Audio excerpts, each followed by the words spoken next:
alunos! Tudo bem? Tudo mara? E aí, prontos para a aula de hoje? Eu sou a professora Yara e vou acompanhar vocês aqui em mais uma aula de Química do nosso Aula em Casa. Vamos comigo? Vamos conhecer a aula de hoje? E a aula, a aula 234 de Química, nós vamos falar de funções oxigenadas, mais especificamente os ésteres e os ácidos carboxílicos, tá bom? Então, são duas funções oxigenadas importantes.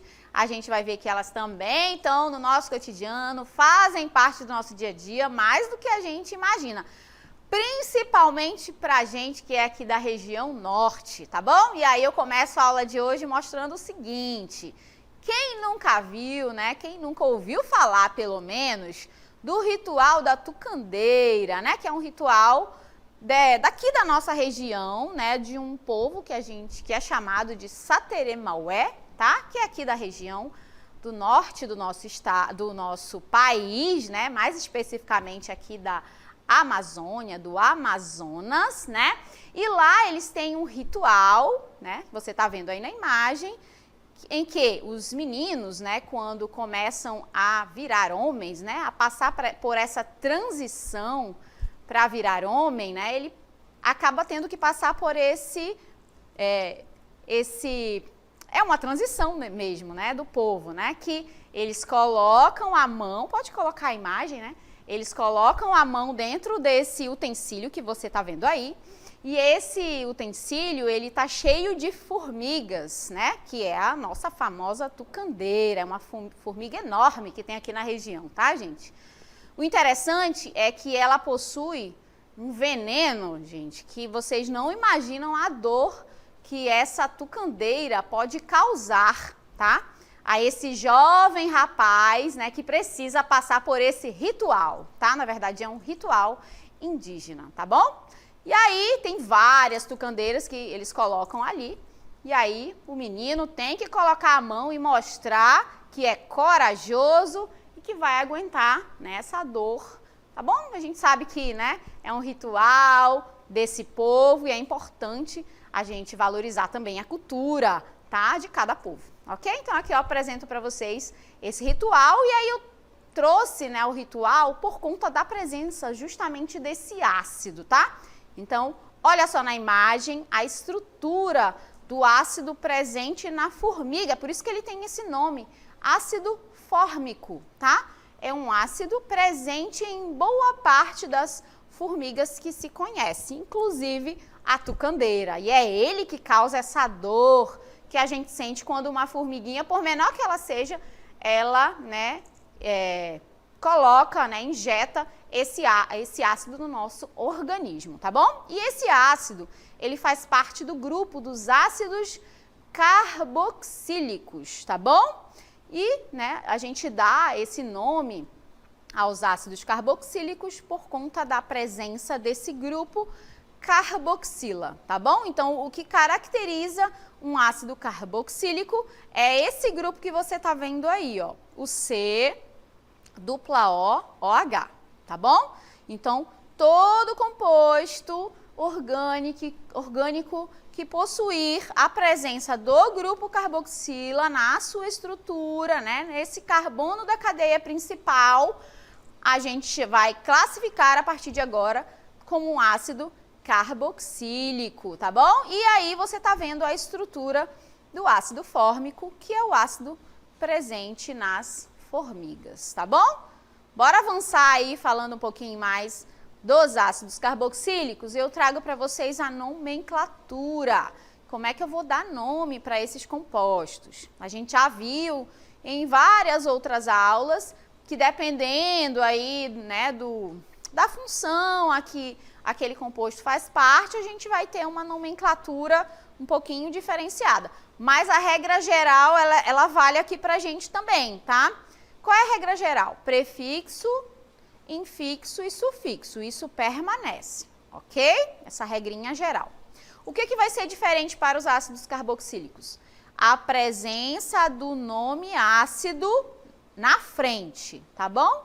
Então, esses compostos sempre vão, os seus nomes sempre vão iniciar com a palavrinha ácido, tá bom? Você tá vendo aí, ó. Ácido, aí é que você vai colocar o prefixo, que indica a quantidade de carbonos que tem essa cadeia principal. Estão lembrados? Se tem um carbono é met, se tem 2 carbonos é et, e assim, né, a gente vai utilizando aquelas nossas tabelinhas de prefixo, ok? Aí depois a gente tem o infixo, que indica o tipo de ligação química que existe entre os carbonos. E aí a gente pode ter 3 infixos, né? Ligação simples é o an, ligação dupla é o en, e ligação tripla é o in. E por último, não menos importante, porque o sufixo caracteriza a função orgânica a que esse composto faz parte, né? Então, o sufixo indica para a gente o grupo funcional dos ácidos carboxílicos. E olha só qual é o sufixo que a gente vai observar sempre para os ácidos carboxílicos, é a terminação oico, tá bom? Estão vendo lá? Oico, tá bom? Então, todo ácido carboxílico começa com a palavrinha ácido e termina com oico, tá bom? Esse meio tempo aqui é que a gente vai ter que decidir, né, qual vai ser o prefixo e o infixo, mas o início e o fim vai ser sempre o mesmo, ok? Bora ver se vocês entenderam, e eu trouxe aí o nosso primeiro exemplo. É um ácido carboxílico por quê? Porque ele tem esse grupo aqui, né, que a gente chama de carboxila, tá? Que é quando o carbono, o mesmo carbono, está ligado a uma dupla ligação com oxigênio e uma hidroxila, tá bom? Então, o mesmo carbono tem 2 oxigênios ligados a ele, ok? E isso a gente chama de carboxila e caracteriza que esse grupo funcional que você está vendo aqui é um ácido carboxílico. Ok? Vamos ao nome dele? Bora ver se a gente entendeu? Então, a primeira coisa é sempre escrever a palavrinha ácido, tá? Já escreve. Se eu já caracterizei que é um ácido carboxílico, já escrevo a palavrinha ácido, ok? Prefixo. Qual é o prefixo? Isso aí vocês sabem mais do que eu até. Olha lá na tabela e vê que só tem um carbono. Se só tem um carbono, o prefixo é o met. Tá lá na sua tabela de prefixos, tá bom? Um carbono, met. Só tem ligações simples entre carbonos. Na verdade, só tem um carbono, né? Então, não tem muito o que determinar, tá? Como só tem um carbono, só tem ligações simples, então o infixo é an. Tá lá na tabelinha que eu mostrei agora há pouco para vocês também. E como esse composto que você está vendo é um ácido carboxílico, só pode ter um sufixo, só existe um sufixo, que é a terminação oico. Pronto, tá aí o nome para este composto. Ácido metanoico. Professora, a senhora iniciou a aula mostrando esse composto e chamou ele de ácido fórmico, que era o ácido da formiga. Verdade, você prestou bastante atenção na aula, né? No começo da aula, é verdade. Esse aqui, o ácido metanoico, é o mesmo ácido fórmico, tá? Só que no caso, né, essa nomenclatura de ácido fórmico é uma nomenclatura que a gente chama mais usual, tá? Que é o que a gente usa mais no dia a dia e tal. Essa daqui que eu apresentei para vocês agora é a nomenclatura IUPAC, é aquela que vai cair no vestibular, tá bom? Então, se prepara para a nomenclatura IUPAC, para você saber dar nomes utilizando as regrinhas da IUPAC, ok? Então, ácido metanoico também é chamado de ácido fórmico, né? O seu nome usual. Bora para mais um exemplo? Olha só, eu trouxe mais uma estrutura para ver se vocês realmente entenderam essa nomenclatura dos ácidos carboxílicos. E aí, por que ele é um ácido carboxílico? Essa é a primeira pergunta. Por conta da presença deste grupo aqui, ó, o C-O-OH, que é a nossa carboxila, tá bom? Então, carboxila caracteriza os ácidos carboxílicos. Então, como eu já sei que é um ácido carboxílico, eu já escrevo a palavrinha ácido aqui na frente. De cara eu já coloco, né? Depois eu vou para o prefixo e aí eu tenho que saber quantos carbonos tem essa cadeia. Tem quantos? Tem 2, tá? Vai lá na tabelinha de prefixos e eu vou ver que para 2 carbonos, o prefixo é o et, ok? Et, 2 carbonos. Depois a gente vai para a regrinha do infixo, que indica o tipo de ligação que existe entre carbonos. Olha só a ligação que existe entre carbonos, é uma ligação simples também. Então, o infixo é o -an. E como eu caracterizei que é um ácido carboxílico, só existe um sufixo, que é a terminação -oico. Este composto se chama ácido etanoico, tá bom?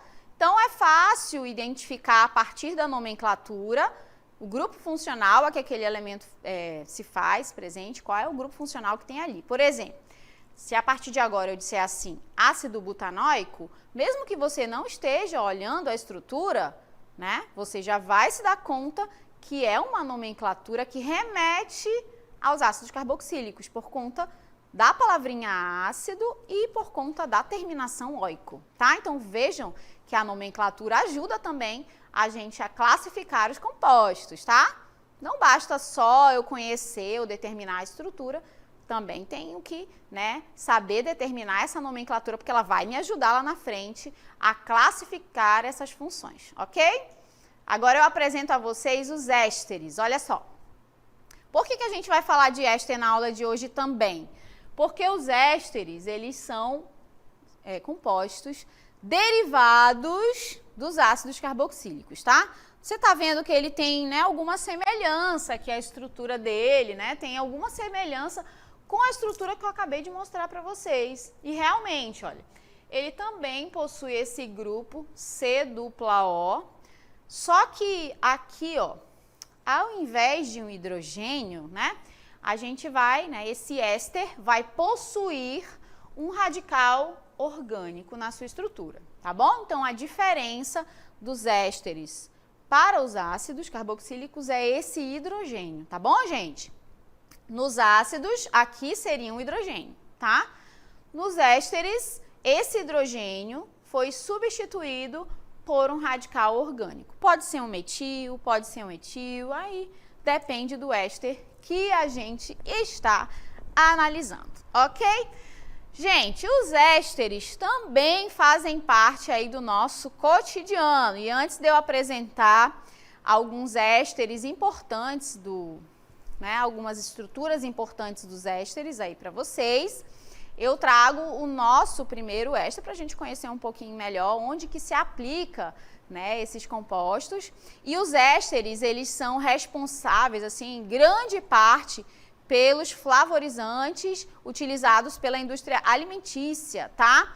Se você, né, hoje de manhã já comeu uma bolacha recheada de morango, provavelmente, quase que certeza, você não comeu morango, tá bom, gente? Você comeu um éster, né, que tem essa característica aí de substituir o aroma, o gostinho de morango, tá bom? Porque a gente vai ver, né, em outros exemplos, que os ésteres são muito utilizados para isso, porque eles têm essa característica, né?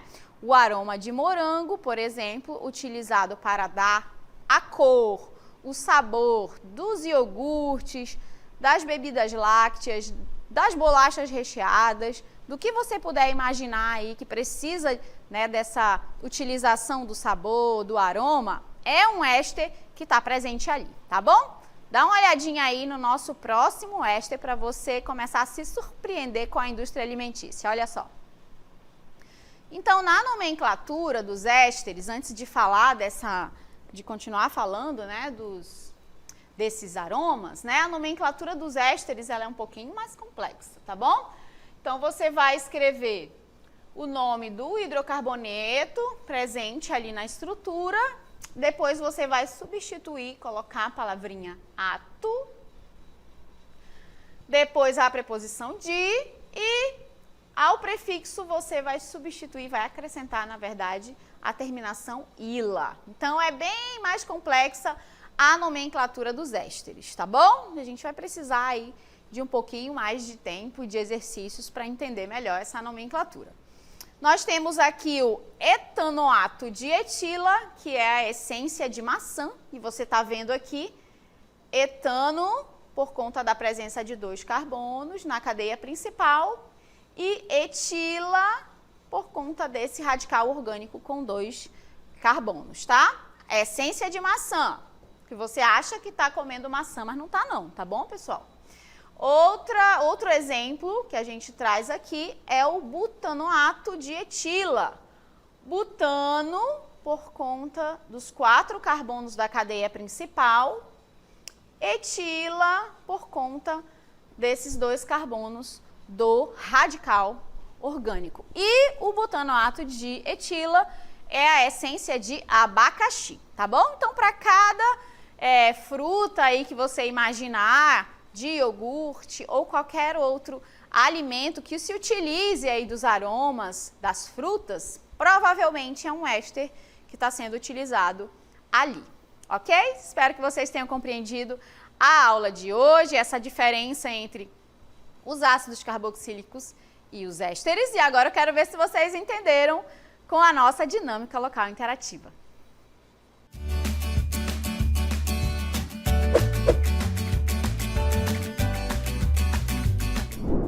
Questão 1. O butanoato de etila, largamente utilizado na indústria, é a molécula que confere sabor de abacaxi a balas, pudins, gelatinas, bolos e outros. Esse composto é classificado como, e aí você vai determinar, né, a classificação do butanoato de etila. Questão 2. Dada a fórmula estrutural abaixo, referente à substância formada na manteiga rançosa, indique a alternativa que apresenta o seu nome oficial, tá? O nome IUPAC. Você vai analisar essa estrutura e responder aí qual seria o melhor nome para essa substância. Daqui a pouquinho a gente retorna com o momento da interatividade. Até lá!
gente, retornamos aqui para a nossa interatividade, para fazer a correção. E as questões eram bem simples, né? Uma delas era de classificação e a outra de nomenclatura, mas a gente tem que ter cuidado, né? Porque os compostos são muito parecidos, os compostos que a gente trouxe na aula de hoje, os ácidos carboxílicos e os ésteres, tá? Vamos começar aí com a primeira questão. Olha só, é uma questão de classificação, tá? E aí, o que a gente vai analisar, né, no butanoato de etila? O nome já ajuda a gente a determinar, né, essa classificação. Mas se a gente for analisar pela estrutura, tá bom? A gente vai observar o seguinte, que esse composto possui o grupo carboxila, tá? O grupo carboxila, ele está presente tanto nos ácidos quanto nos ésteres, né? Isso a gente sabe. Mas como é que eu vou diferenciar, né, se é um ácido ou se é um éster, né? A presença do hidrogênio, tá bom, pessoal? Para ser um ácido, aqui junto desse oxigênio, perdão, deveria ter um hidrogênio, tá bom? Como aqui tem um grupo, né, um radical orgânico, então a gente classifica ele como, pode avançar, como um éster, né? Letra B, tá bom? E aqui, né, no nosso comentário, eu trouxe justamente isso, para a gente ter cuidado, porque os grupos, né, são muito parecidos, tá bom? Os ácidos carboxílicos e os ésteres, né, são muito parecidos. Então, a gente tem que ter bastante cuidado na hora dessa identificação, ok? Vamos para a segunda, então? A gente já identificou o que é um ácido, o que é um éster. E na segunda é nomenclatura. Nomenclatura é um negócio perigoso, né? Vamos lá para a nomenclatura, né? Então, nós temos esse composto, tá? E aí a gente vai dar nome para ele. Eu já sei, pelos todos os meus conhecimentos da aula de hoje, que ele é um ácido, tá? Só por isso eu já mataria a questão, né? Só pela classificação, só para determinar, só identificando o grupo funcional, eu já mato a questão, porque eu já sei, né, que para, né, a nomenclatura dos ácidos, ela sempre vai começar com a palavrinha ácido, tá bom? Sempre vai ter o nomezinho ácido na frente e sempre vai terminar em oico, tá ok? Mas vamos lá para a regrinha, né? Então, nós temos a palavrinha ácido na frente do composto. Aí, a gente vai identificar a quantidade de carbonos, tá? Para poder identificar o prefixo. Tudo aqui é carbono, né? Tá só escondidinho. Então, nós temos 4 carbonos, tá? Qual é o prefixo para 4? But. Só tem ligações simples entre os carbonos, então o infixo é o an, e o sufixo, né, a terminaçãozinha dos ácidos carboxílicos é oico, tá? Perfeito! Alternativa correta. Antes da gente avançar, só para finalizar, olha, butanol é álcool, butanona é cetona, butanoato de metila é éster. E butanal é aldeído. Tudo a gente já viu, né? Percebam que a nomenclatura ajuda a gente a classificar os compostos também, tá bom? Então, a alternativa correta para essa segunda questão é a letra C, ácido carboxílico, tá bom? Ácido carboxílico e o nome é ácido butanóico, ok, gente? Por aqui a gente fica na aula de hoje, falando aí dessa diferença entre os ácidos carboxílicos e os ésteres. Lembrando que os dois fazem parte aí desse grupo funcional que a gente chama de funções oxigenadas por conta da presença do elemento oxigênio na sua estrutura. Espero que vocês tenham entendido a aula de hoje. Caso, né, você tenha ficado com alguma dificuldade, dá uma olhadinha na reprise ou então entra nos nossos canais e procura as aulas do Aula em Casa, ok? Até uma próxima oportunidade. Tchau, tchau!